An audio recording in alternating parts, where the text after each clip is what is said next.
Hello, hello, and welcome to the second official episode of Truth Wanted. I am your host, Objectively Dan. Joining me today is a very, very, very special guest, Anthony Magnabosco. Hello, Dan. How's it going, bud? I'm doing pretty good. Okay. I'm doing pretty good. And I just saw Matt Dillahunty did like a little shuffle across the glass here during the intro. That was awesome. That was pretty fun.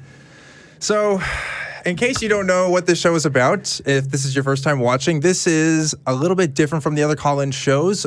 We do take in calls, but we're interested in beliefs. We're interested in how people got to those beliefs and the methods of how they got there. So it doesn't necessarily have to be religious beliefs. We can talk about UFOs. We can talk about Bigfoot. We can talk about Reiki, crystal healing, whatever you got to give us, we want to know. And we're both genuinely interested.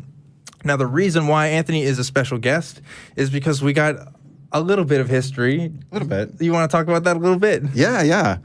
Well, I was going out and doing some street epistemology approximately 3 years ago, although I've been doing it for a while. I was at a university campus in San Antonio, and these two dudes strolled by, and I asked them if they wanted to stop and talk with me about some belief. I think I maybe even asked if you want to talk about God. I don't remember what my lead-in line was at the time.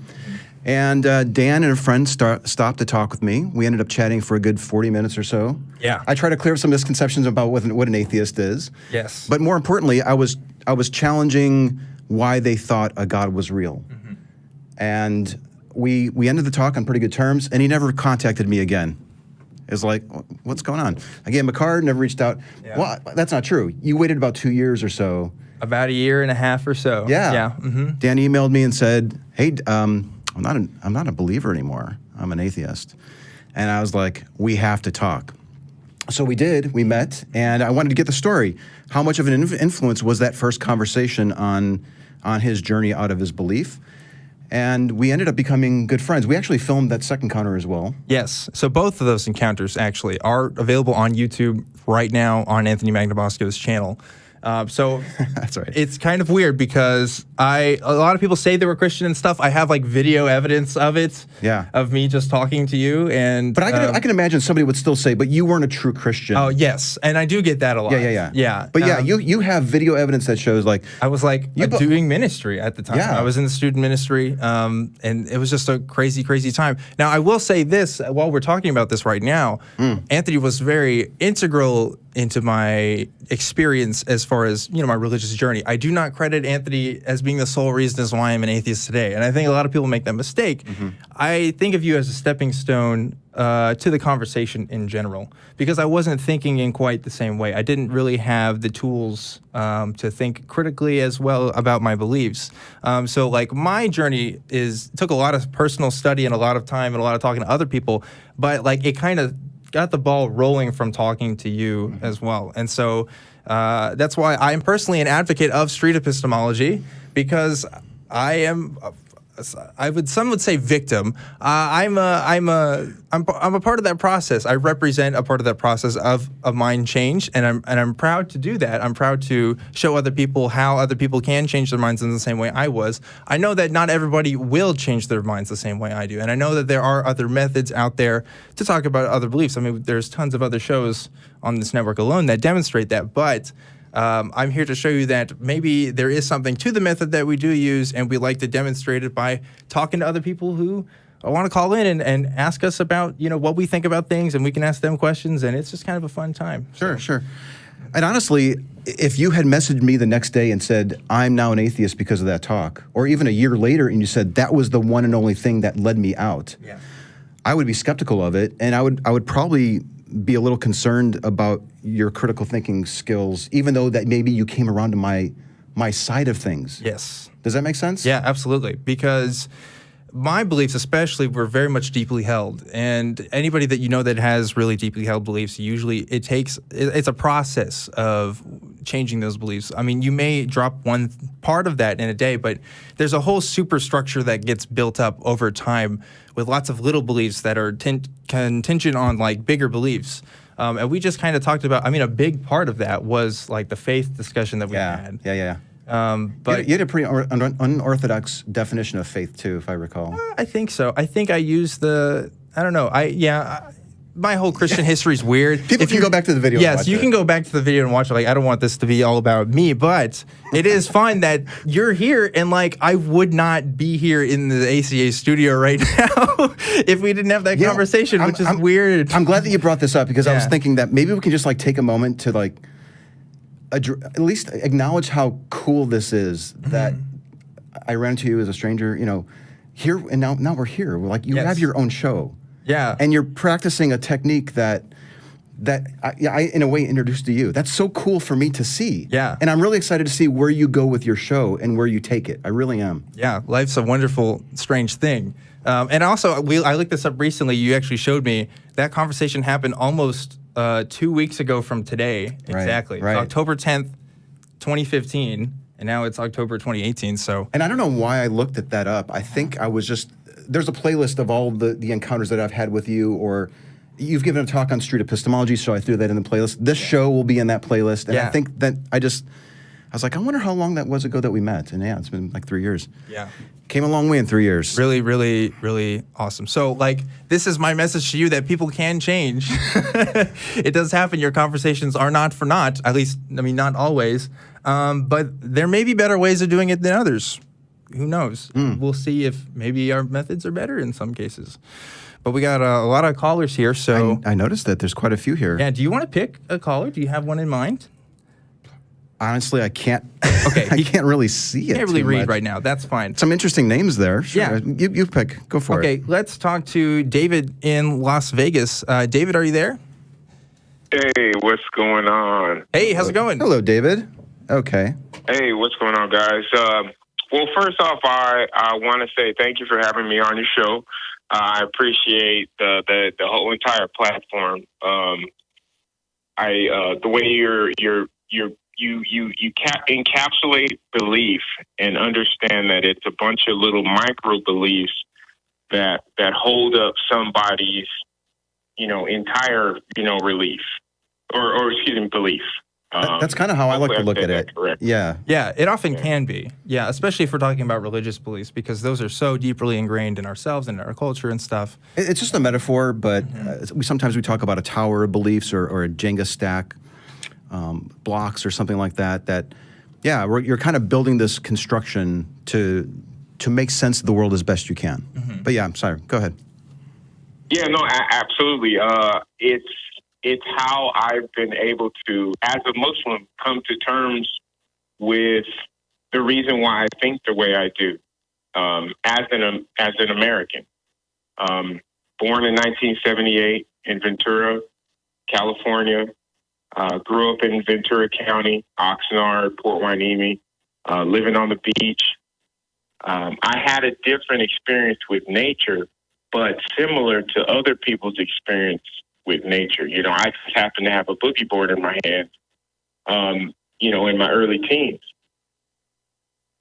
Fast forwarding to today, I'm 40 years old, and I'm not plugging my book, but what I do want to do is offer a technology that I invented or developed, but I don't want the word invent to be used in the wrong way, but it's called the science of fiction dialectic. Okay, and I believe before you go on, gentlemen, I'm wondering, do you have specifically a belief that you wanted to talk to us about today, or is there something about this thing that you want to talk about? Yeah, Islam. We can talk about. Oh no, we can talk about Christianity. Let's do that because we can go with Islam, but a lot of people don't read the Quran, and I'm not assuming that you gentlemen aren't reading the Quran. I want to go back a little bit because you did mention some sort of experience with a boogie board. I want to know what that's all about. Oh man, waves. Catching waves. Oh, okay. It was a hobby, I think, that he just okay. had. It wasn't integral to his. Gotcha. So I thought you were talking about some sort of spiritual boogie board experience, and I was really ready to talk about that because that sounded really interesting. Oh yeah. No, well, let's go into it. I don't know if anybody's ever experienced a big wave like a 5 foot, to 7 foot swell. Those can kind of wash you over. Now you have to hold your breath, or you'll drown. And then you might find yourself holding your breath for a little bit longer than you thought. Meditation requires it requires the observer or the person participating to concentrate on their breath. Am I correct? Yes. I don't know if all Right. forms of meditation require that you hold your breath, but I am still kind of wondering. Oh, not hold your breath. Sorry, I didn't mean to bleed over you. It's not holding your breath, but it's concentrating on your breath. The idea is to clear out your mind. So you concentrate on the breath going in your nostrils, out of your mouth, in your nostrils, out of your mouth. I gave myself a number. I said 5 times. In the nose, out of the mouth, trying to keep those thoughts out. And then that's how I meditate. Okay. Focusing on the breath. Is the meditation process something that you're using to conclude that the Islamic God is real or the Christian God is not real? Why are you mentioning it? No. As a Muslim, we read the Quran, and in the Quran, it says that every Muslim is responsible for the Torah, the Gospel, and the Quran. So that's basically saying Old Testament, New Testament, and then the Quran. That's what every Muslim is responsible for. What's your point? My point is words are so important. So when I say the word breath, and you don't think of the word Abel, the name Abel, like as in Abel and Cain, or you don't think of the word spirit, then we have an opportunity to build a relationship. Does this work in Spanish? Excuse me? Does this work in Spanish or Portuguese, Mandarin? Well, it works in Spanish, Latin specifically, and I found that Spanish can unlock Hebrew. And I'm an English speaker. I did grow up around Spanish speakers. If you saw me, you would probably think I was black. But I found that Spanish is so important. Okay. And I'm the only Muslim. Yeah. Thank you. I'm very sorry if you've tried to make this point and you're just not getting through to us, but I really don't understand where this conversation is going. Can I attempt to repeat it back and tell me if we're off? Mm-hmm. Okay. I think what you're saying is that you're noticing things as you go about and you have personal experiences. You're in the ocean and you're surfing, for example. You take a breath and you're noticing patterns, perhaps. I don't know if you actually said the word pattern, but you're noticing things about the words that we're using, and then you're drawing a connection to validate something that you might be reading in a holy book.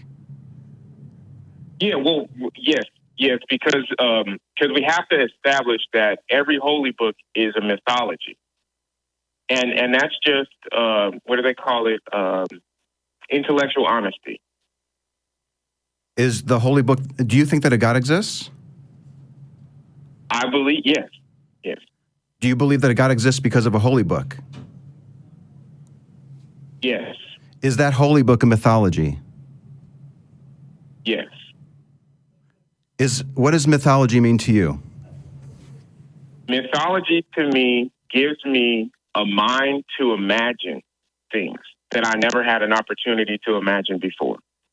Okay. Are you saying that if you think that something is true, you're making it true? No. Okay. How is it? It's not that I'm making it true, but I'm understanding that the way that Shakespeare used to write, using allegory, used to tell a story inside of a story. So if I have a story being told to me about a particular aspect of my biology, even, then if I'm finding and making correlations, then I have to share this with all of humanity. Okay, so it kind of sounds like you're saying you're able to find metaphors almost in the Holy Book, and that kind of confirms to you the truth of the book. Is that right? Yes, it's not only metaphors, but I've also found metaphors, imagery, similes, and double entendre. Okay. Could you find those things? That's important. I'm sorry. Go ahead. Can you find those things and correlations? Yes. Yes, I know that you're finding those things.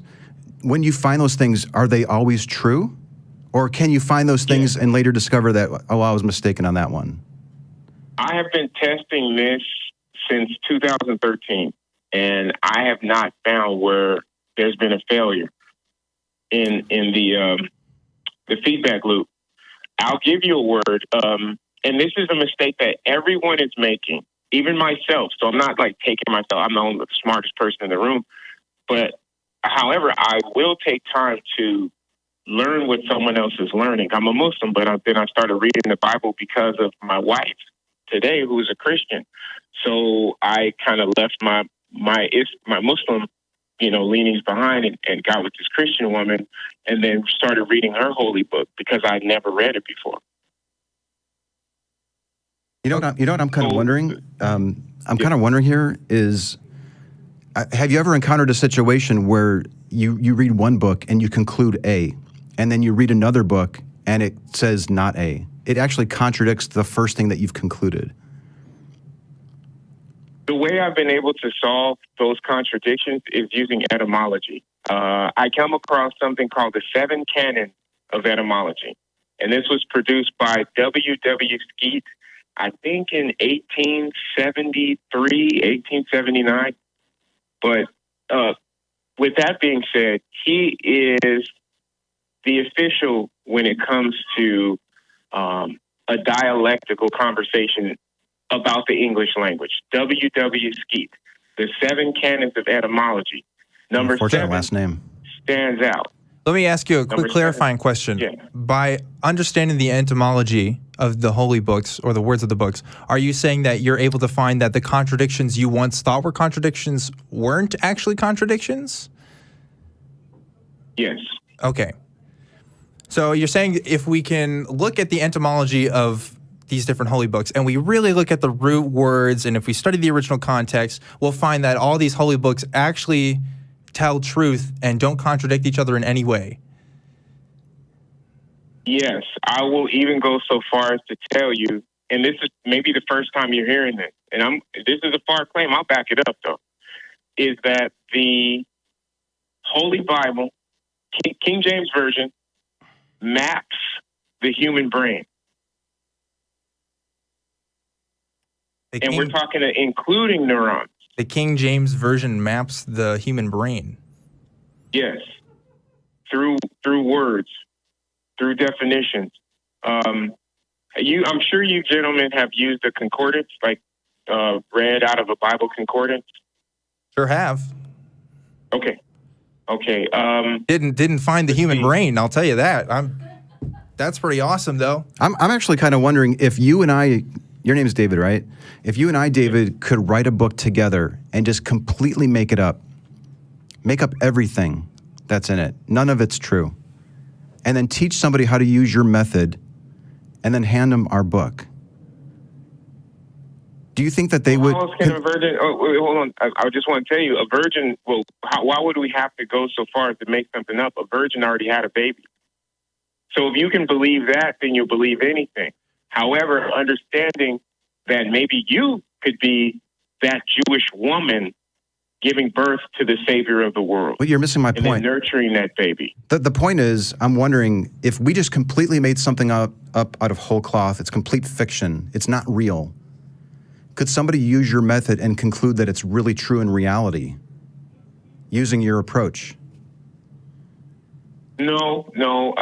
That's not the position I'm coming from. I'm looking at a timeline. Are you saying, hold on a second, I think you kind of dodged my question a little bit. Are you saying that if they were to use your approach, they would be able to figure out that it was made up, that it's fiction, that it's not real? Yes. Yeah, absolutely. Because we're talking about the science of fiction dialectic. Dialectic is the origin of the word technology.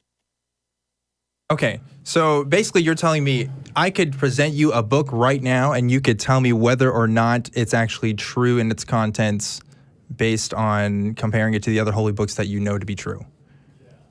It depends on the book. Well, that's what I'm saying. So you have a method, it sounds like, that you can tell what's true and what's not true. So you should be able to tell me, right? Or am I not following you? Yeah. Yes. The method is called, now we know what science is. Even the Bible speaks of science.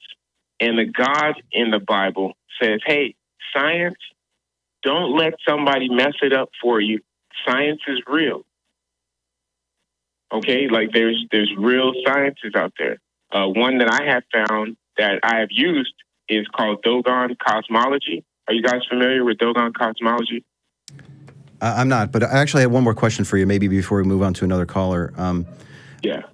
I'm wondering, though, do you have any examples of purported mythology that you've used your method and then determined that it really wasn't true? Because in your view, all mythology is true. I'm wondering if somebody can give you a text, give you a book, you apply your method, and actually can figure out that it's not true. What it's saying is untrue. Do you have any examples of that? Can you give us one title of one of those books where it's not true? Something that's not true based on a science fiction dialectic. Yes. I figure if it wasn't good enough, it would have never been written down. I don't. When you say that, let me just tell you what goes through my mind when you say that. When I hear you say those words, I think I don't have the ability to test it and to show that it's not true. That's what I hear. But you're not bringing me a subject. And I still have one more point to make because you said that you read a concordance before. But give me a subject that I can actually measure. You're not giving me anything. I have to speculate. I would rather have something. Give me a holy book or something that you think can be easily disproved.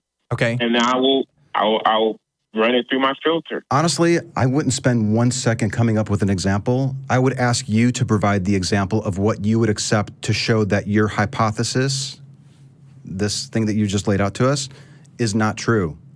So I think it might be actually more beneficial if you can think about what example you can show us to demonstrate, hey, when I apply this approach, I can tell that this mythology is not true. But when I apply this approach on this mythology, I can see that it's true. That would actually be more. You're a philosopher. I beg your pardon? You're a philosopher, right? And so what No. you're trying to do is find out that something can be falsifiable. I would probably say more Okay. scientifically minded than philosophical, but yeah, I think. Don't you think it's important to have a way to tell that when you apply this approach that it isn't doing what you think that it's doing? Yes. And I would say that that's the English language herself. All right. Well, yeah, no, and I don't want you to think that I'm being dodgy, but if we're not going to take one word and find the etymology for it, then I think that we wasted our time. I think that we should go to the New Testament, find the word him, and know that that word is a Strong's word, G846. Numbers. That's Yes. okay. Well, I think that's about all that we can get from this conversation today. I thank you for calling me. But we do have some other callers. You're running. I'm David Ali Berry. You just ran G846. That's your proof. Yeah, I'm running. Thanks. Call us back when you can actually disprove what you're saying. Yeah, I'm definitely not running towards it. I'll tell you that, too. Well, that was interesting. That was fun. And a lot of people just jumped on the line, too. Yeah. That's awesome. I think A lot of callers. when people start bringing up numbers in the Bible, I get concerned. I don't know about you, but that's a kind of a common trend with the numerology stuff. Mm-hmm. I can't ever make heads or tails of it. It reminds me, there's a recent thread going on in one of the street epistemology groups where somebody thinks that they have this code figured out. That if you look at this verse and this word and it ties to this, and because I can detect a pattern, I'm justified in concluding that what the Bible says, what this whole book says, is true. Yes. And taking a step back and setting aside what the conclusions they're getting, taking a look at the process. And I think it was really helpful to kind of focus. And hopefully he maybe replays this conversation. Hopefully. And thinks about what he can dig up and show us to show when this approach doesn't work. Yes. Because if you have nothing to compare it to, how could you be so sure that this methodology that he's using is actually solid? Right. So he did mention the word falsifiable, and I think that's important because there are people who tell lies in the world and who say things that aren't true. And I want to know if somebody is lying to me or telling me a false truth. So if somebody's going to bring me a book on Scientology and dialectics, and I'm using this method and I find out that it's true, when I can show through other ways that it's not true, or it doesn't represent truth in that way, then there's a red flag that goes off. Then we come with a method that isn't reliable for determining true things. So I tended to not use the word falsifiable. Did he mention that, or did he said falsifiable? Yeah. Okay, I'm a little surprised because many times people bring up that word falsifiable, but they don't actually. They tend to think that it's a way of showing that that they're wrong, that type of thing. No, it's a way to actually compare and to actually contrast that what you think is true is not true. So I kind of like to use the word testability. Yeah. Yeah. Testability is more, I think it's easier for people to I think there's understand. less confusion if you go with testability. What was that note about? It was about the word that they said is actually in reference to something else. It's not actually numerology. He was talking about some other thing. But this is an interesting call we have up next. This is Anthony, and he wants to talk to us about UFOs existing based on ancient texts. Have you ever had a UFO call before? I have not had a UFO call. I'm excited. Hello, Anthony. Can you hear us? Anthony, what is a UFO? That's a good question. I'd like to know. I was talking to the call screener, and I was kind of distracted with my daughter, but he asked me if I had any personal experience. I said no. I kind of did. I don't know. I don't want to say I did.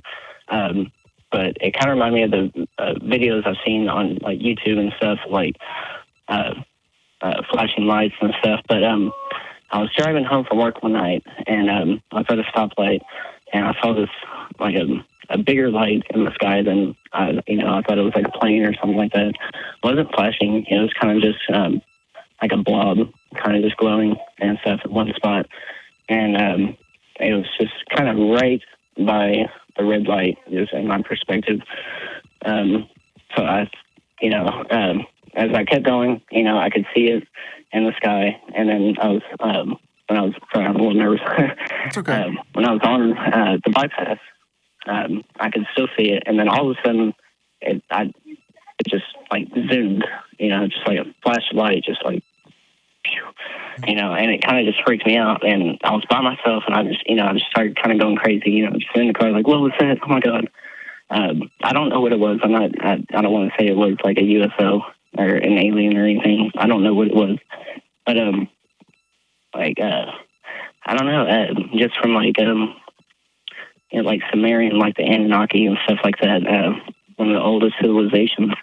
And, I kind of compare it to like religion, it's just people telling stories, but there's video evidence, and I can't really go out and investigate stuff personally, so I just gotta rely on like books and testimonials and video evidence, which I'm not sure can be doctored and stuff like that. So it's kind of hard to believe what I'm seeing and when I'm reading and stuff, and try to check sources as best I can, but it's really hard. Yeah, that's interesting. So you kind of had this personal experience, and you don't actually know if it's a UFO or not, but you definitely say it's weird, but you think it might be based on some ancient texts that you've been reading? Videos, possibly? YouTube videos, I think? Not just based on... Yeah. Yeah, not just like based on just the ancient texts. It just reminded me of like UFO videos I've seen, when people recording just like strange lights, and then like... And I don't know, I'm sure you've seen like some weird videos on there where they just like flash and then they just like zigzag and then they just fly off and just disappear and stuff like that, just extremely fast. And that it was just extremely fast. It didn't zigzag or anything. It just sped off and it was just gone and stuff. And it's kind of freaked me out. And but that's pretty much the only personal experience I've had. Sure. My understanding of the word UFO is unidentified flying object. Right. And it seems like it meets the criteria with which you've explained. Some people tend to go a step further and say, oh, this is otherworldly. This is from another galaxy. This has aliens inside of it. This is abducting people, for example, and they go away above and beyond just saying, I saw a red flashing light that zipped through the sky really fast. And you're even saying, I don't know what it is. Why are you even entertaining the idea? I'm kind of wondering how far you're going with this, to be honest. Are you saying this is an unidentified flying object, or are you adding some more to that? I mean, as a rational person, I want to just stop at it's an unidentified flying object. But the unrational side of me wants to take it even further based on everything that I've read and watched and everything, Sure. I mean, I don't know. It's just really weird. And but all these different, like, you know, alien theories, like we were created by an alien race and stuff like that, is it's really intriguing. And I know they're just, you know, theories and stuff, and I kind of compare it to religion, like I said, and stuff. And I'm an atheist, so I don't believe in a God or anything, which is why I guess I'm searching for like another explanation, you know, and then aliens, you know, otherworldly stuff just seems a little bit more plausible than a, you know, just some guy in the sky who created everything and stuff like that. But and then I try to look at it as another rational. It's like, well, does that sound believable too? And then I'm just kind of stuck in a circle. It's like I want to believe more on the alien side, but I'm still stuck on the same. Like, I have no evidence for it besides what I saw, you know, which is just my own personal experience. I can't prove anything or, you know, go any further than I just saw that. So You said something really interesting there. You said, I want to believe that it's aliens or something to that effect. Did you just say that? yes. Okay. Yeah. I would try to focus, maybe spend a little time thinking about why you want to give an explanation to something that maybe we'll never have the explanation to. Why? I wouldn't fault yourself for that. These are things that humans do all the time. We try to make up narratives and explanations for things. Like, I hurt my back, and I don't really know how that happened. I could probably let my mind run away with examples and things that maybe I was abducted by an alien, and this is the result of an alien test. But I have to, you know, I kind of try to temper my imagination. Imagination is great. We have these wonderful things that humans are creating. But then I think sometimes it could work to our detriment. Yeah. So the way I think of it is explanations are cheap. You can come up with an explanation for anything. What we have to do is assess which explanation is more likely than the other based on what we already know about how the world works and stuff, right? So it could be that this was an alien encounter of some kind. But what reasons do we have to believe that? So we have to look at what other people attribute to do we even know aliens exist for the first part? I mean, that's good question. I don't think that we definitively know that aliens exist, even if, you know, they could be hypothesized that they could be true. But there's a lot of leaps that you can make there if you tie in these other beliefs. For example, I heard you mention that the aliens could have created human race. Okay, so we went from you having this personal experience and you don't know what it is, and you can go all the way to some sort of alien race creating human beings, and all of humans is just a big experiment. You know, you can easily jump the gun if you don't look at things on a case-by-case basis and see where all these beliefs kind of tie together. I also know, and I don't know a whole lot about UFO stuff. I've been to Roswell before, and that's kind of cool. But I really don't know a lot of alien evidence besides personal experience and lots of hoaxes, especially online. Can I build off of something that Dan said? Yeah. I want to just build off something that Dan said really quick. I think you said something like, did you say experiences are cheap? Explanations for things. Explanations. Mm-hmm. And I think maybe you used it not in terms of a cost, but maybe in terms of just ubiquity. Like, there's just thousands and thousands of those. But they could actually be quite costly. You can really get wrapped up in these things. Right. Somebody could see a flashing red light and then watch a ton of videos, and it's occupying your time. And then maybe you subscribe to a newsletter that costs you $50 a year. Oh, there's this convention going on. You can get really wrapped up in these things. Mm-hmm. And I think doing what you're doing right now is like, I had this experience, I'm not sure what it was, and you're talking it through. That, I think, is very healthy. It's very beneficial. And I don't think that you're going this way per se, but try not to get too wrapped up or too in love with the thought that this was something supernatural, that this was an alien craft or something.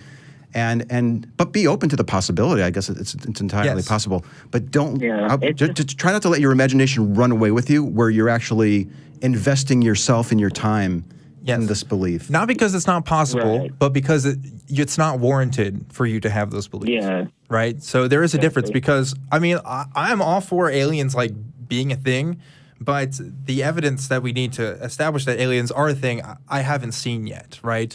As far as I know, it's just speculation amongst a lot of people. And for some people, an inevitability, considering the probabilities of the universe and stuff. But aliens visiting Earth and coming by you and building spaceships, that's a whole other thing with a whole bunch of other probabilities that you got to add on to it that we don't really have, ground to believe in. Right. Look, can we move on to somebody else? The queue is huge. Yeah, for sure. Anthony, I hope that helped a Yeah, little Anthony, bit. that was cool. Yeah, Thanks very much. Yeah, that's cool. Thanks for taking my call. Yeah, thanks for sharing the story. Yeah. That was my first time talking to somebody since I've been doing like SE about UFOs. I'm sorry. I hope I didn't end that too abruptly. No, that's fine. I just Okay. think that's cool. But it sounds like he's thinking things through at least. He doesn't necessarily say that it's aliens, but he does find it yeah. interesting. And sometimes those interests can cloud our judgment as well. Well, especially when somebody says that I want to believe this. Yes. I think you need to when you say that I want to believe that this is true. That should be a red light. That's an invitation to investigate and explore the reasons why you want that to be true. Yeah. For sure. So I want to go to Lisa. That's a red light. I didn't mean that joke. It's not a red light. I want to go to Lisa, who wants to talk to us about whether God created the earth and God existed. Lisa, are you there? Hi, Lisa. I'm here. Hello. Good evening. Thanks for calling. You're welcome. Hello. Hello. Yeah. Tell us more about what we got written here. I believe that God created the earth in 6 days and rested on the seventh.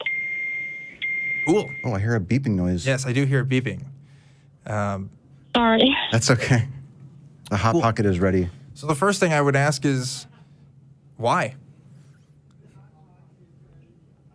Yes? So I'm asking, why do you believe this? Why do I believe this? Yes.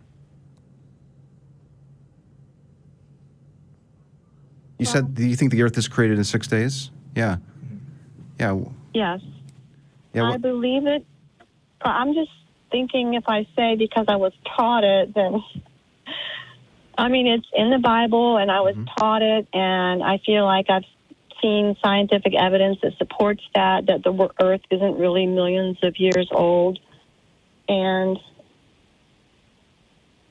Sure. Okay. So, you listed a couple things there. So that's something that you were taught. You believe there's scientific evidence to support it. And you think that the Bible also validates your claim, right? Yes. Okay. Yes. So there's a couple different ways we can go there, Anthony. What do you think we should talk about first? I think it would be important to acknowledge that you could possibly be taught something that might seem far-fetched that might really be true in reality. But then again, I could be taught something by people that I love and trust, people that have never led me astray. They would never want to see me believe things that weren't true. That could teach me something that isn't true. Are you willing to agree that a person could be taught something that is true or not true? That not everything that they're taught Yeah. is true? Okay. Yes, I believe that. Cool. Do you agree that it's conceivable that you could have been taught something that's not true? You mean about creation? Mm-hmm. It's possible that I was taught something that's not true, yes. And yet you think that you have other things to justify concluding that it's true at this point? Yes. Okay. Yeah. What would you say is the best thing? What's the best justification, the most solid reason why you're sure that God created everything in 6 days?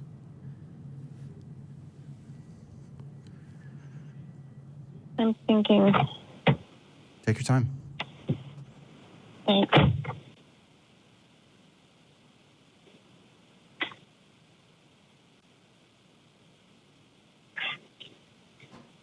I just tell you. The most solid justification that would make me believe it's What right. influence? Well, to be clear, I think we were asking, what is the most solid piece of the most solid reason why you think that it's true? We're not really getting into disconfirming it at this point. We're interested in what is that one thing that if you didn't have it, you wouldn't think that there was a God who made everything in 6 days and then rested on the seventh. Well, one of the things I believe is that God's spirit bears witness with my spirit, which I guess you can't measure that, but it's a very real thing to me. What I guess what we're kind of getting to is, how are you concluding that your God is real in the first place to get to the point where he would decide to create everything in 6 days? So let's dig down a little bit deeper then. How are you concluding that this God is real?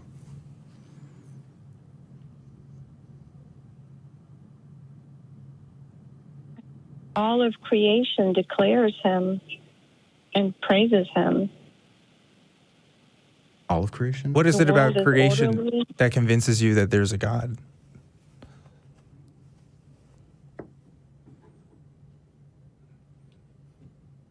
Surely you've met people. Bible verses come to mind. Huh? Bible verses? I'm sorry. Yeah.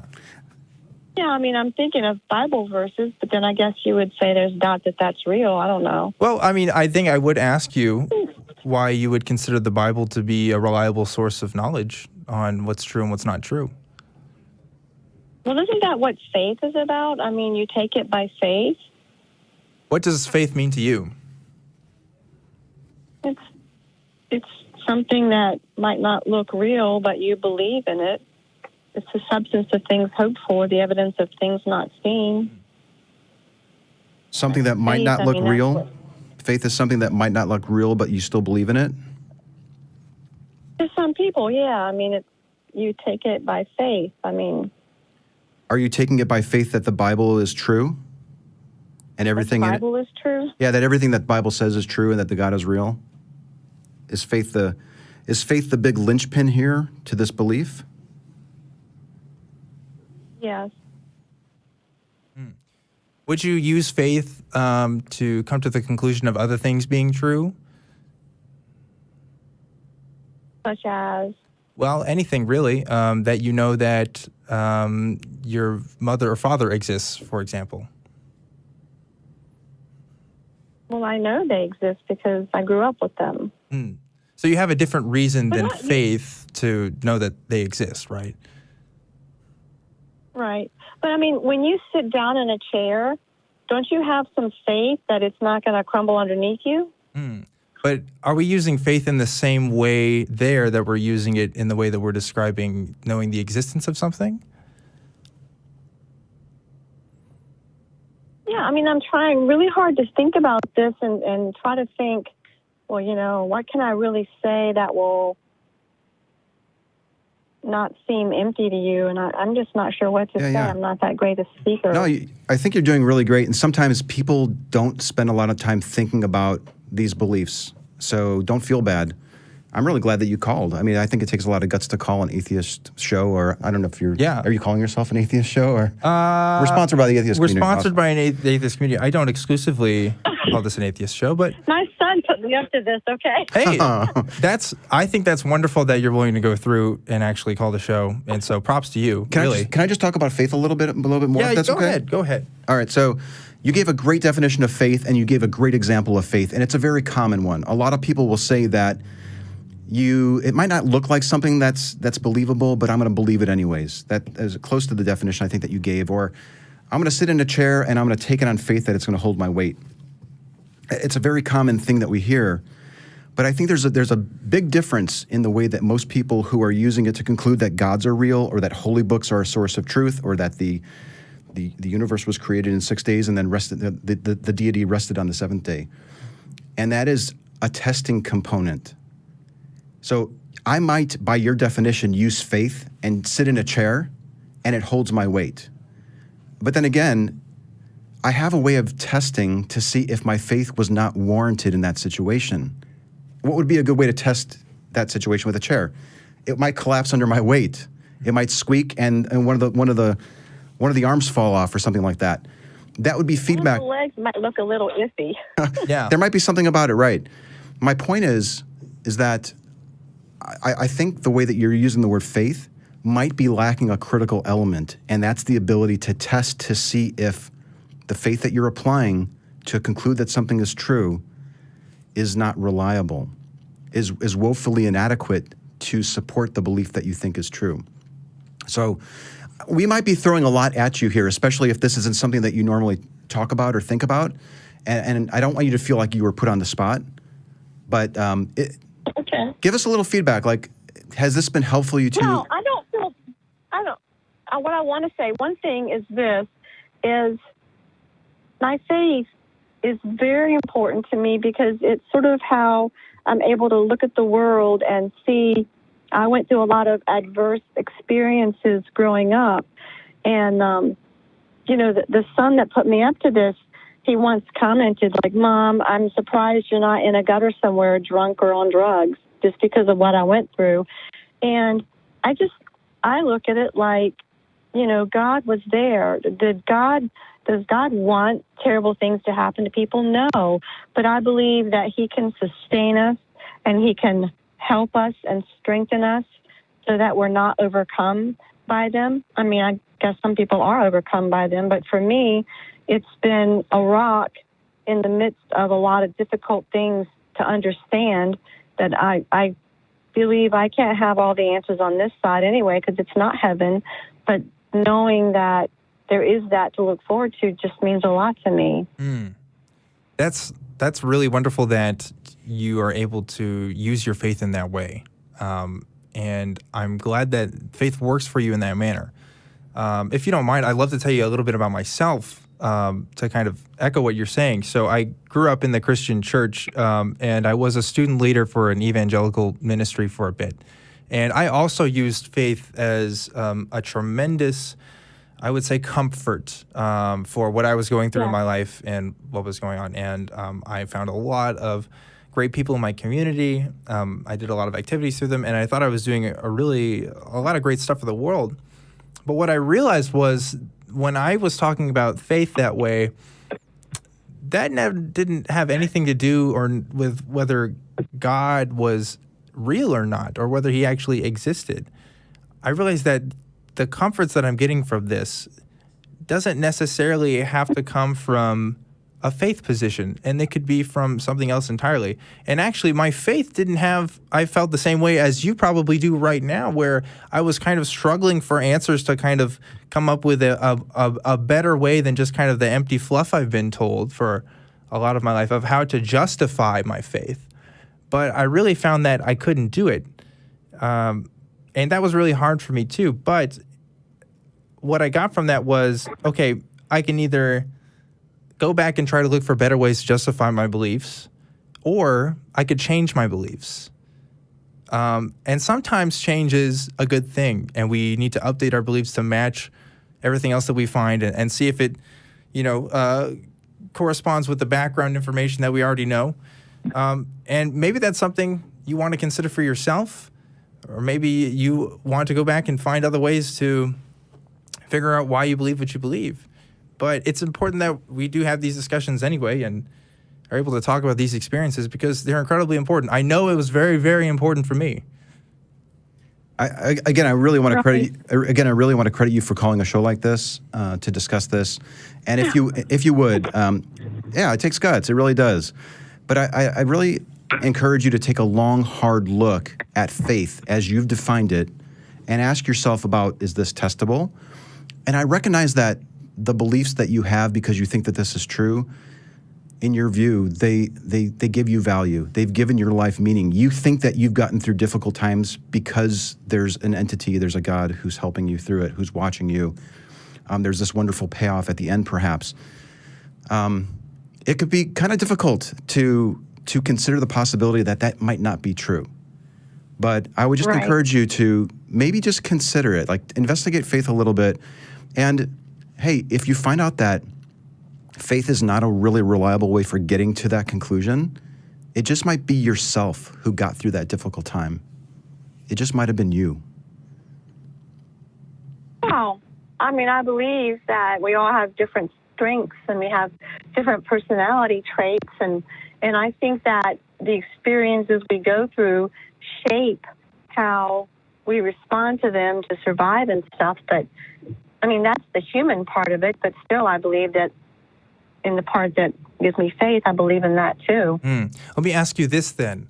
If you think you were born in any other part of the world or in a different time period, would you rely on your Christian faith to get you through those hard times, or do you think you would rely on something else?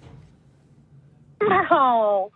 If I was born and raised in China, then I guess, is it Buddha are they Buddhists mostly in China? They're probably not Christians. Yeah. They're probably not Christians back then. I think, Chinese probably really rely a lot on ancestral knowledge and the gods that they believe in. So, I mean, I guess it's possible if I had been born there, then I wouldn't be the Christian that I am today. But does that mean that what I believe is wrong because I could be different if I'd been born somewhere else? I don't think so. Yeah, not necessarily. I would agree with you there. But the reason why I brought that up is because you talked about how your faith was almost a result of your experiences and the way that you grew up. And I'm wondering if we can change some of the variables there about that faith. Does it change the way that we think about it as describing true things? I don't know. Well, there are people who were born Chinese, raised Chinese, and then and during their lives became very devout Christians. So. Well, there's also people who were like me who were born very devout Christians and became atheists. Let's not let the main point here. Let's not let the main point get lost, though. Is that it's important to take. It's very important to take a look at this core process that you're using to come to these conclusions. That everything that you're talking about, again, the universe being created in 6 days and then resting on the seventh, the holy book being true, that there's a God and all this, and it seems like faith is the big thing. So I think it could be useful if you were to watch this again, particularly the part where we were talking about faith, especially how you're defining it, and see if it is really as similar to the trust that you might put into chair, for example, as you think that it is, because of that potentially missing testing component. Okay. All right. Well, it's been nice talking to you. Yeah, it's been really nice talking to you. I hope you give us a call back. I won't be absolutely. here. Dan will be here. I'd love to have you call back on this show. And if you want to talk to me more, I have an email address as well. It should be on the thing, but it's truth@atheist-community.org. And that's for anybody who wants to talk to me about anything that we talked about today. And if you are interested in coming back on, just send me an email there and we'll get you back on. And what's so funny? Okay. I'm wondering what you're laughing. I'm laughing because my son did not say this is an atheist radio show. Oh, I'm sorry about that. Well, yeah, so that's... No, I'm totally not offended. Well, You and I have had a lot of really great conversations. The reason why my email address says atheist is because this is part of the atheist community of Austin. I don't actually exclusively consider this show an atheist show, though. I actually have had theist co-hosts on in the past. If you were on hold, you probably listened to how excited Dan was when a person calling about UFOs. Yeah, yeah. Like, this is a show about all kinds of beliefs. And like, I'm not necessarily defending atheism on this show or saying that atheism is true, whatever that means in that sense. I'm more about. You didn't say that. Yeah. I'm more about exploring people's beliefs. What's that? Yeah. What's that word? What was the word you were using, Nathaniel? I think there was a word you guys. Epistemology, was that the word? Yes. What is epistemology? Why you believe something? Yeah, epistemology is the philosophical study of why we think the things we think are true, or basically how we know the things that we know. Okay. All right. Well, it's been a pleasure talking with you. It's been really nice talking to you, too. I appreciate your attitude, too. Right. It's very nice talking to you. Yeah, absolutely. Bye. Thanks again. She was a joy. Thank you so much. Bye-bye. Bye. I hope she calls back. Yeah, that was great. So, you know, I may have brought that on now that I'm thinking about it, because I live streamed like 3 times on different platforms to tell people that I was going to be on the show. Yeah. And I encourage people to, I said something like, if you've always wanted to have a loved one or a friend, family member, call and speak to somebody using street epistemology, have them call in. And we have like 10 people in the queue here. And I'm wondering if somebody heard that request and then asked their mom to call in. Yeah, so notice how her attitude kind of changed at the end there when she found out it's an atheist show, right? So this brings up something really important, because at no point in our conversation did we ever say God's not real or that Christianity's not true or anything like that. We're simply looking at what she claims to be true and examining whether the methods she's using are good or not, right? Examining whether or not they fall under the standards that we might consider higher. Well, also her reaction is something that is discussed in the street epistemology community quite a bit. At what point do you reveal your stance on the claim, whether you don't believe in a God or you don't think karma is real or anything else for that matter? And there's a robust discussion about when is the appropriate time to reveal your position. When it's a family member, they usually know where you stand on the issue. Like her son, she said, like she's had discussions with him before. Yeah. With us, she didn't really know. And sometimes when you disclose, I don't believe what you believe, it can really tend to shut a person down and prevent progress in the conversation. Right. However, I think at some point, I think you have an obligation to let a person know where you stand too. I think so.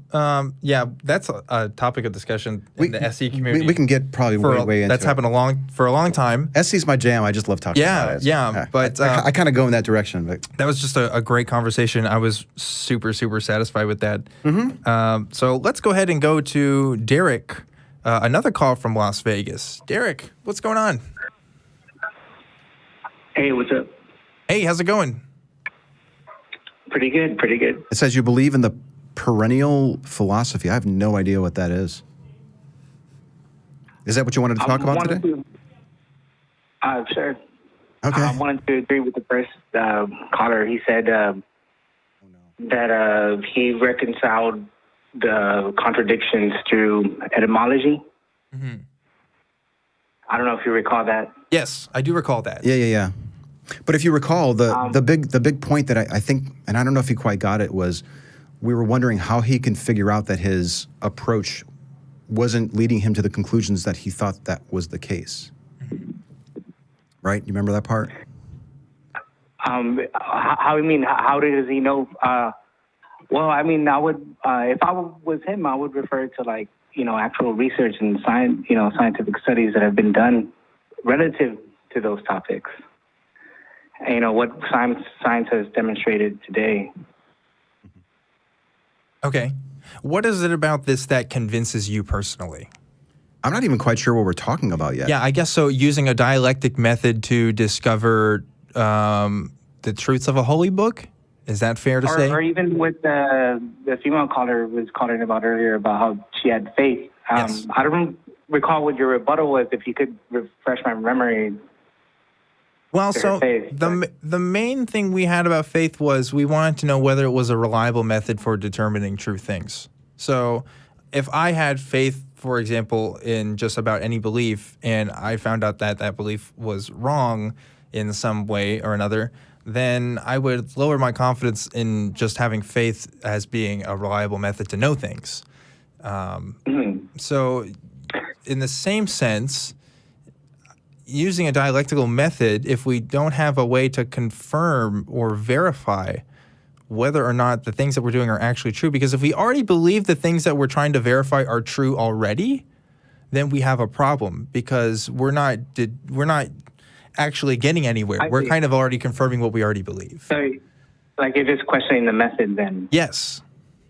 Does the word faith mean something different to you? Are you here to talk about faith today? Yeah. If so, I think that's kind of so it's a recurring theme for today. I think she was really at great pains to try to express to you guys something else, and she just couldn't say it. Maybe I don't know if she lacked the vocabulary, or I don't know, she couldn't find the right word. It may have been the first time somebody asked her what she meant by the word faith.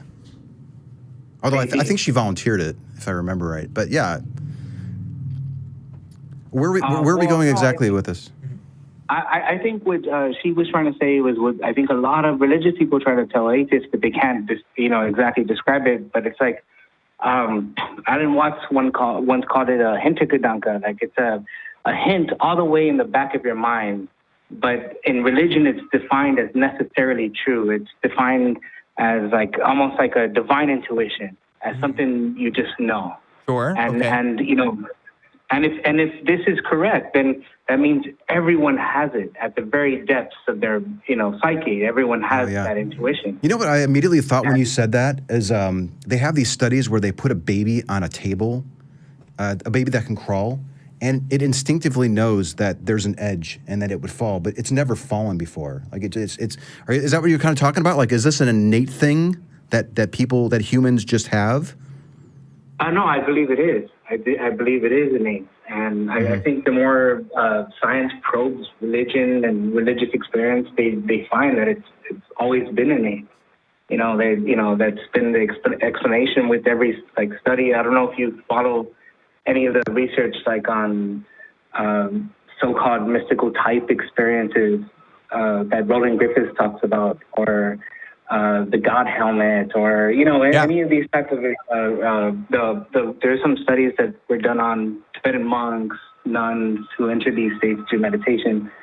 There's probing these religious experiences. Yes, I think I understand what you're saying. What I'm kind of curious about is what makes you confident that these intuitions, assuming that they do exist, actually lead you to know true things? Know true things? I'm sorry, I didn't hear what you said. Right. So I think you maybe you disagree with me, but do you agree that intuitions can sometimes be unreliable? Sure. I mean, if you're talking about like common ones, like, should I take the left lane or the right lane on the highway or something, Yeah. the end of the traffic, that's clearly unreliable. Mm-hmm. But I don't think that's exactly what, religious people are talking about. Okay. So, I think they're talking about something far more beyond that. Can you explain to me what the difference is between a regular intuition and a religious intuition? Well, I mean, I don't know if you follow these studies at all, like the ones at Johns Hopkins, for instance, and the more recent ones, like there's even one currently going on with so-called self-confirmed atheists who sign up for a mystical experience and then ever afterwards they no longer identify with atheism. I don't know if you've heard of that one. So I guess the kind of purpose of my question is to kind of, again, determine the difference between religious intuitions and regular intuitions as far as their ability to tell us true things. Well, I think they're obviously showing that they're coming out of a huge transformation of consciousness. It's not just something real subtle in your ordinary everyday consciousness that you experience when you're on the road, like the example we mentioned, or anything like I'm gonna take the stairs instead of the elevator, whatever example you want to bring up. It's very different. Okay, but are you saying that religious intuitions can tell us true things better than regular intuitions? When it comes to, what you guys are interested in epistemology, yes, I agree. I think they can. Okay. I think all the great mystics have drawn from that. So. Yeah, you go ahead. Well, I was going to say, I just want to be clear. Religious intuitions always lead people to true things, is what I think you're telling us. Well, when it comes to, like, the insights of the mystics, like, unconditional love and found in agape in religion, or the ahimsa of the Jains and the Hindus, or the unity, the harmony of all things, like, when it comes to that, yes. How do you explain people who are believing in completely different and contradictory gods and they're using their religious intuitions to get there? I don't think they're necessarily using religious intuitions. Like, I think apologetics is more about intellectual reasoning as opposed to the type of experiences that are talked about in this research. I think a good majority of people are following conceptual models rather than these intuitions that I'm specifically referring to. I don't know if I could just let you just brush it off that easily. If we were to find two people who believe in two different gods because they both say that they're using their religious intuitions to conclude that God A is real and God B is real, and they both believe that the other God doesn't exist, what does that say? Do you agree that that's possible that they can be using their religious intuitions in that way? Perhaps, but I think the science has shown otherwise. Like, if you look into these studies on mystical experience, like what they're, the core finding of the research that they speak about is they find it incongruent completely with what they're calling the perennial philosophy, or not what they're calling it, but what has been known historically as a perennial philosophy, that these underlying mystical experiences are universal. They're something innate to the human organism. They're not, specific to people's conceptions. Like, they go beyond that. Okay. So I want to take a look at this mystical experience thing, because I think people do have religious experiences for sure, and you could describe those as mystical.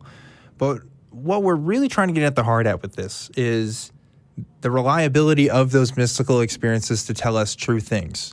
Because if you ask me and Anthony, I think we would both say that we have seen lots and lots of people who have claimed that their intuitions, their religious intuitions, have brought them to true things. And the things that they claim to be true are in contradiction with other things that people have said to be true. So we kind of have a problem of, okay, well, this method is telling us different things are true, sometimes contradictory. We have to question the method, right? Are these mystical experiences actually reliable in demonstrating true things?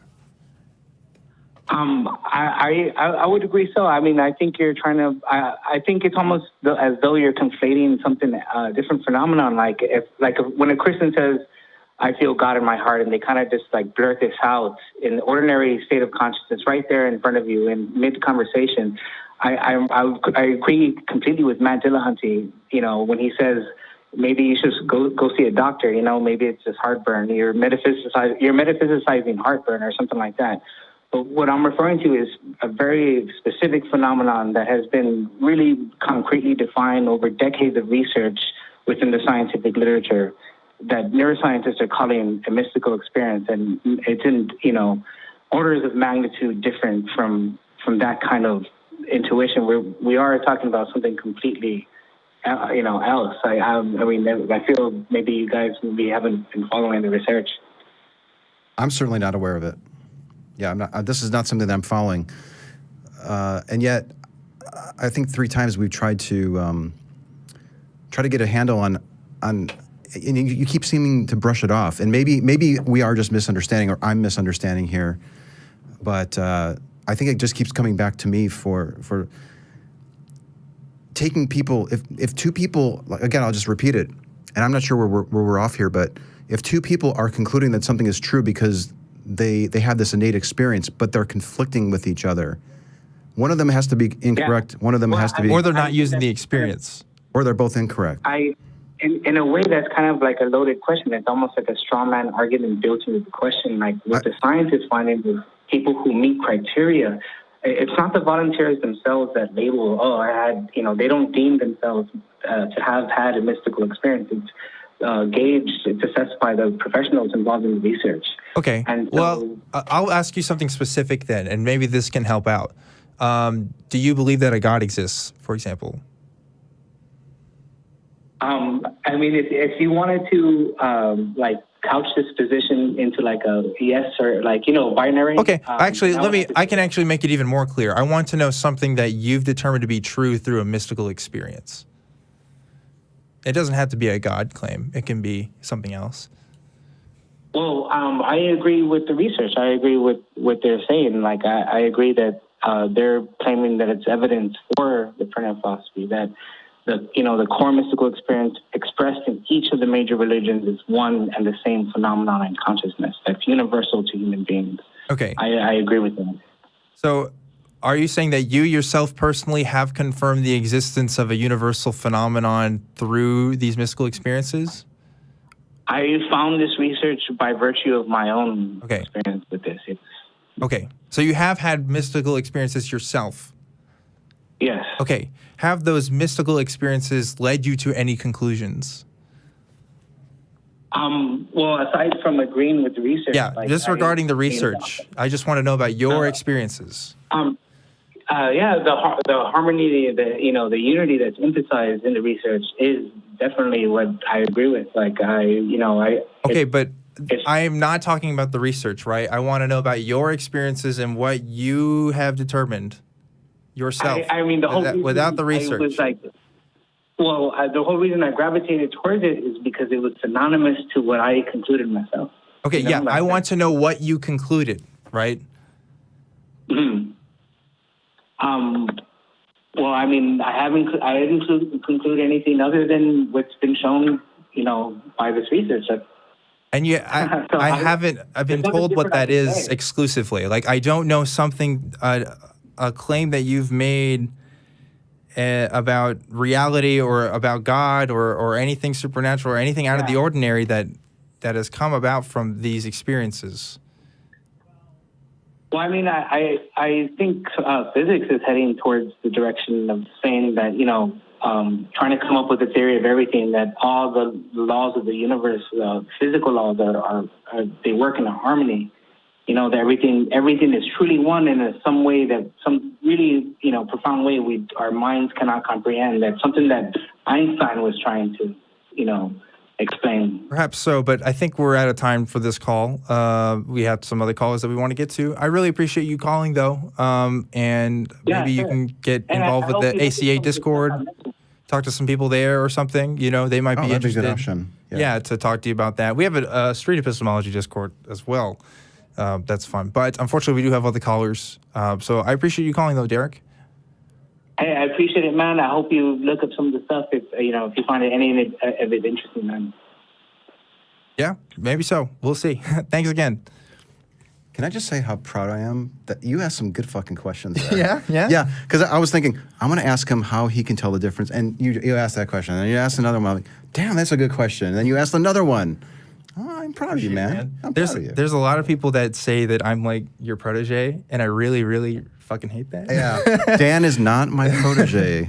Stop saying it. I try to do things my own way, and I think most people who do SE do it have a unique flavor to it. I think it's critical if we want to grow street epistemology and not just come across as if we're following a script or something like that. That you try to bring your own style to it. Absolutely. Yeah. But no, the questions you asked were just great. I appreciate that. Taking some notes here. Thank you so much. Well, that was fun. That was interesting. I think the takeaway from that call was just I felt like we kept trying to be clear. We wanted to know what he got out of his mystical experience. I was honestly losing my patience a little bit. Yeah. On that one. If I was on the trail, I'd say I think we've hit our 5-minute mark. I'm ready to move on to somebody else. Yeah. But interesting, I guess. Yeah. So let's go ahead and can we take Tom by any chance? Tom? Yeah, sure. Let's get him on. Tom, you are on. I don't know who this. Wanted. I don't know who this is, by the way. Just he has a question about SE, I think. Yeah. What's up, Tom? I have a question about my coworkers. Okay. Go for it. Well, I've been practicing street epistemology for about 2 years now, and great. I used to be really the asshole atheist, it was very difficult for me to understand that it was an emotional and identity thing. I bet your coworkers love that. Yeah, well, that was while I was in the military. Okay. And generally it would start with someone asking me if I wanted to go to church. I say, no, I don't believe in God. And then next thing I know, everybody's surrounding me, screaming in my face. Mm-hmm. Mm-hmm. But and I've heard other stories like that from the military too. So, but so my question. Sorry, I'm really nervous. Take your time. It's fine, man. We're harmless. Yeah, no doubt. Well, we might be pretty dangerous sometimes too. But yeah. Well, I'm not sure if my feelings are validated or whatever. If I feel upset about things, then I'm not sure if I really have the right to. There was one instance at my previous job where one of my coworkers stopped working while we were busy, and because these old church ladies wanted to pray with her, and I felt like that was highly inappropriate. But recently, I have one coworker who seems to get preferential treatment, and we've gotten into some discussions about God and stuff. And it surprised me that she was a believer when it first came up, because I was just kind of yammering and mentioned that I was an atheist, and I think I was kind of a jerk to start with. Did they change the way that they were interacting with you when they realized that you didn't believe? Well, yeah, the discussion got heated real fast.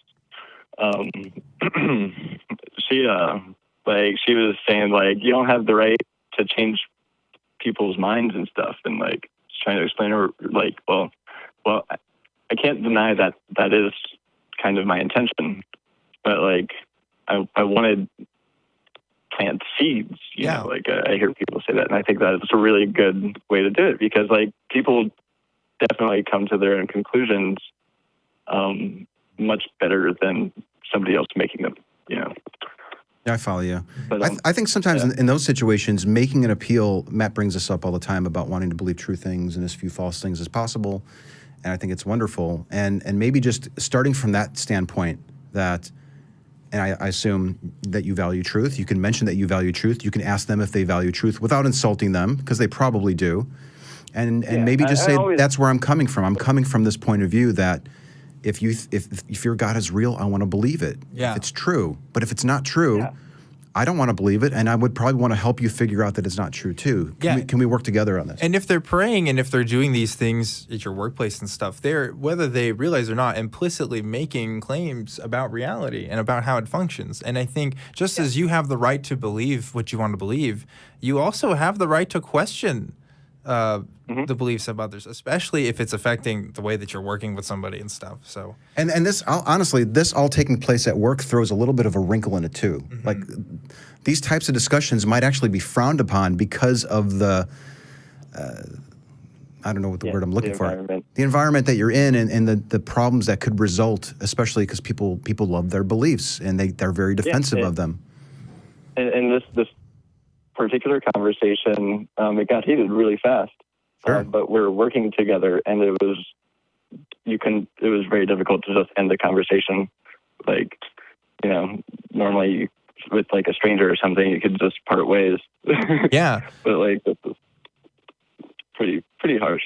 Well, what I would think of is you're not necessarily wanting to change her mind either. I don't think that your intention really is to make her stop believing in God or even believe the same way you want to believe. You're seeing actions happening, and those actions are undesirable to you. And there's a root to why those actions are happening, and you want to address those roots.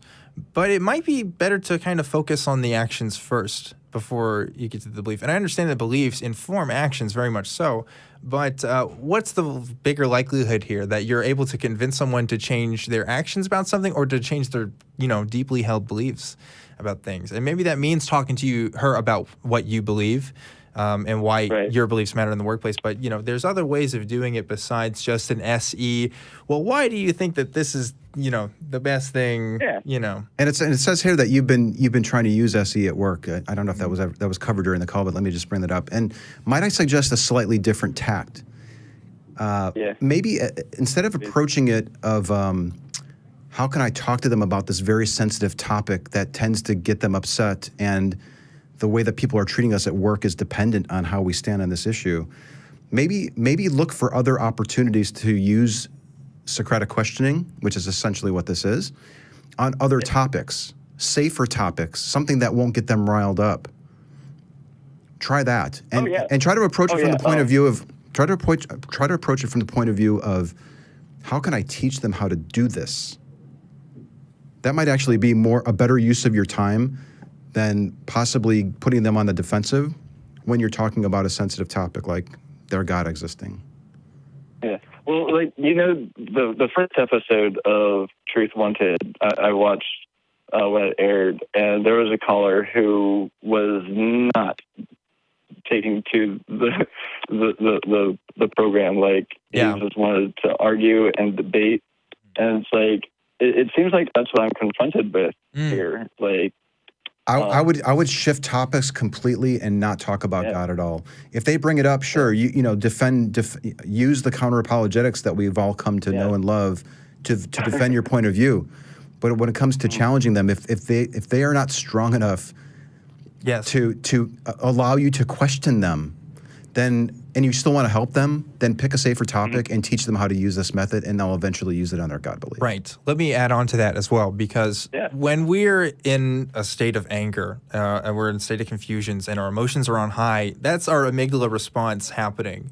That's kind of almost a fight or flight thing, and our beliefs are least likely to change in those kinds of moments. So I think when that caller was coming on to me and we're kind of having these discussions, me, I'm trying to try to be as mediating to the conversation as possible. I have the option to drop them at some point and let them go. I really don't want to. I really don't enjoy dropping people because to me that's a missed conversation for me. But I'm running a show, so sometimes I have to.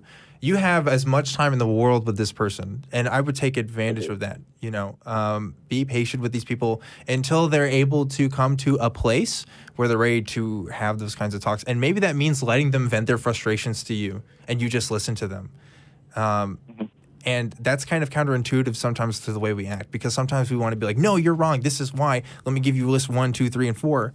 But sometimes people are upset for other reasons, and human beings are just really complicated creatures. So there's a lot to it when you have these conversations. Because since then, I've gotten along with her.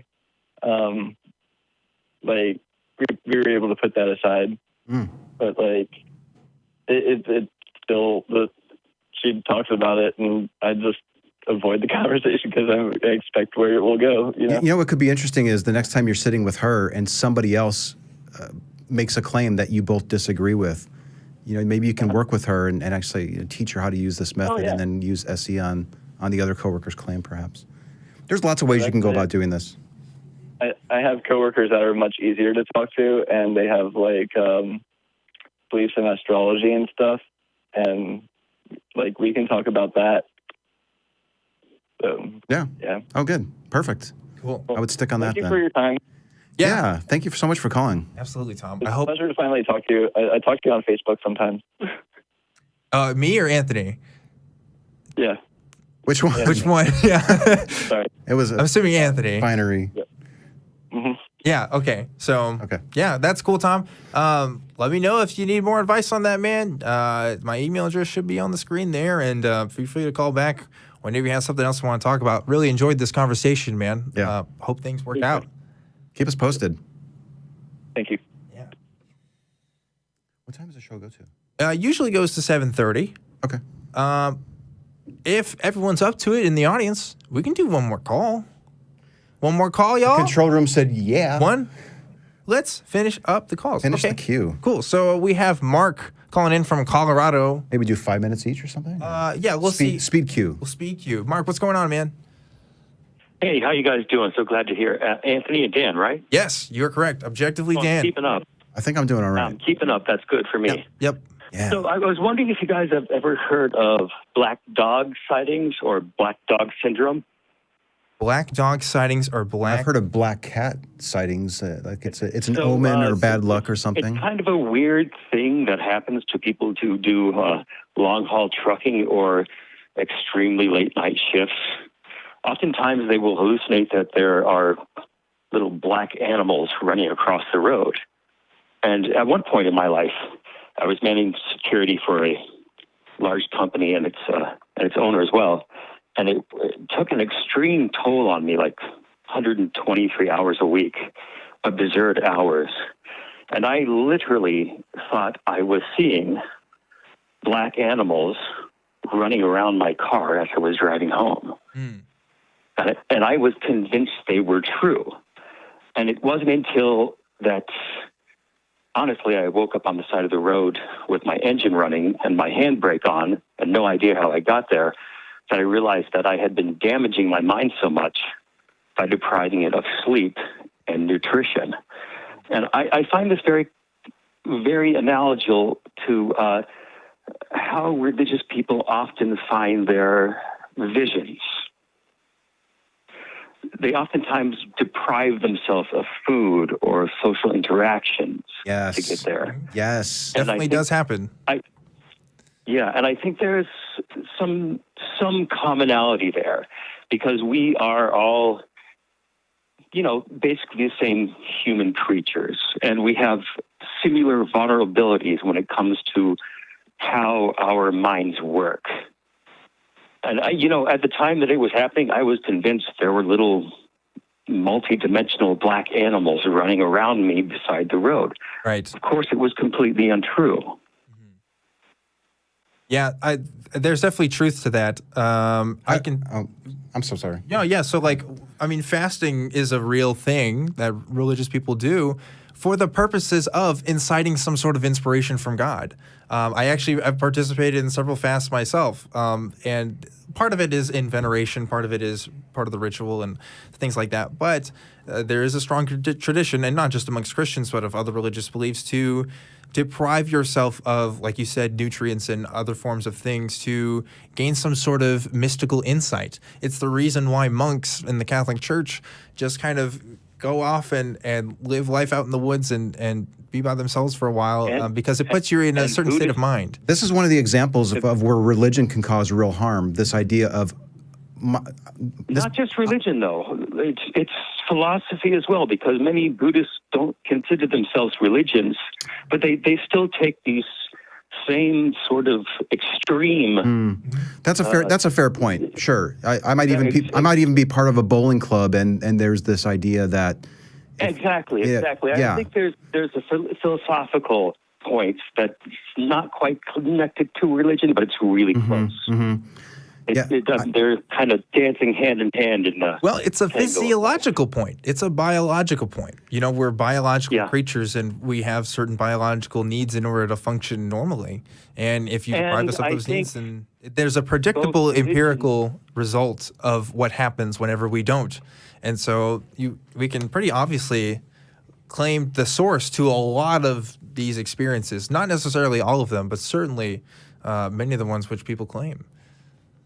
Well, but I think that there's been enough time for both religions and the philosophies to exploit these types of human vulnerabilities to try and create situations that don't exist. What's really interesting, and there may be people that are intentionally doing it because they know that they could sometimes manipulate people, and sometimes that's exactly what I'm saying. Sometimes I've experienced that firsthand. Yeah. Sometimes I hear people where they're faced with a really challenging decision. We have a baby and she's very sick, and we're asking for everyone to pray, and the close family members are also fasting. Yeah. Being tired and hungry, and when you might be called to make very important decisions, just doesn't seem like the best advice to me. So a lot of times when I found out my son was autistic, I didn't ask anyone to fast. Ironically, I didn't think that would help. Now, sometimes people feel like they need to do something, and then you give them a little task, and yet when you're asking decision makers to do this, and there are important decisions to be made, there could be harmful results because maybe you're not thinking clearly. You didn't sleep really well. Yeah. You haven't eaten for 3 days. So that's kind of getting to the point where I was trying to get to earlier, that taking stances on these things can really cause problems down the road because we're just not thinking as clearly as we should be. Yeah, and it can be a response to situations where we feel like where we don't have control, where we can be in control of something. Like if you feel like, you know, there's lots of people who, instead of taking care of their problems, they'll go play video games, you know, and kind of try to get their mind off of things. And fasting does the same thing. You're focusing on how hungry you are, and you're not, you know, attending to some other needs that maybe you net and stuff. So. This goes to the whole thoughts and prayers thing. I think you've got a very legitimate point there. I think the fasting may not be quite on cue, but I think you've got a very legitimate point there, because my wife and I both went through an experience where her mother died very long and hard from Parkinson's. And we looked for all sorts of solutions, any solution we could find, any woo we could find to try and solve the problem. But the reality is, as hard and aggressively as we tried to solve that problem with those means, it did absolutely nothing. It made everything worse. Mm-hmm. Now, imagine if something did happen and your wife just happened to get better, and then you develop a belief. Mother-in-law, excuse me. And then you've reinforced the belief. You've reinforced the belief that whatever method you were using actually works. And so that's how a lot of these kind of pseudosciences. Before you actually go through it, you actually reinforce it first, and then you proceed through the diagnostic pattern that you actually created before the situation. That's what's so insidious about these beliefs, and that's why it's so important to be questioning these things and having people call into shows like this, Truth Wanted, so that they can explore it with this fine young man. Like you too. Yeah. That's right. Well, Mark, I really appreciate the call. That was a really great point. Hopefully you call again sometime whenever you got another belief you want us to look at. All right, guys, you have a good night. Okie dokie. You too. You take care. Great call.